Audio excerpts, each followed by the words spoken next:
तिसऱ्या फेरीत मिळालेली मते 212, पण बनकर किरण संपत तिसऱ्या फेरीत मिळालेली मते 2 फेरी. खरं तर उमेशराव, तुमच्याकडं एक तरुण नेतृत्व म्हणून पाहिलं जातं. तुम्ही भाजपचं काम चांगलं उत्तम केलं, नंतर बजरंग दलाचं केलं, आता नगरसेवक म्हणून आता या नगरपालिकेमध्ये जातात, पहिल्यांदा पाहिलं जातात, काय भावना आहे? बऱ्याच वेळा धर्मकार्य करताना, समाजकार्य करताना, लोकांचे काम करताना अडचणी निर्माण व्हायच्या आणि त्यासाठीच मी या निवडणुकीला सामोरे गेलो होतो की एक लोकनियुक्त पद असल्यामुळे त्या लोकांच्या अडचणी सोडवायला आपल्याला मदत होईल, कुठंतरी एक वजन निर्माण होईल आणि त्या अडचणी सोडवीन आणि लोकांसाठी प्रामाणिकपणे काम करणार असं मी सर्वांना शब्द देतो.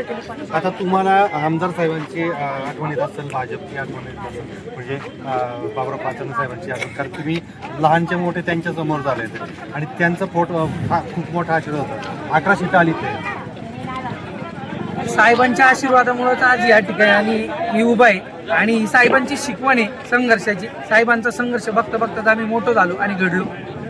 याचं सर्व श्रेय मी पाचन कुटुंबियांना देतो. आणि आता एक तरुण नेतृत्व म्हणून तुमच्याकडे पाहिलं जाईल तर या ठिकाणी तुमच्या याच्या तरुणांसाठी असणारी या ठिकाणी कमतरता, या ठिकाणी ग्राउंड होणं अपेक्षित आहे, अनेक गोष्टी आहेत. तर या सगळ्या तुमच्या आता शासनामध्ये तुमचे मुख्यमंत्री आहेत, या सगळ्या पूर्तता होतील का?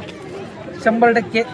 पहिल्यापासून माझा एक स्वभाव आहे ॲग्रेशन आणि मी कुठलीही मागणी शेवटपर्यंत लावून धरत असतो. आपण कुठलाही विषय सोडून देत नाही आणि जो लोकांच्या फायद्याचा विषय तो आपण शेवटपर्यंत लावून धरू आणि सत्तेच्या माध्यमातून म्हणा, नितीनदादा पाचलणे, राहुलदादा पाचलणे, प्रदीपदादा कंदे यांच्या माध्यमातून प्रत्येक प्रश्न सोडवण्याचा प्रामाणिकपणे प्रयत्न करू आणि सोडवू.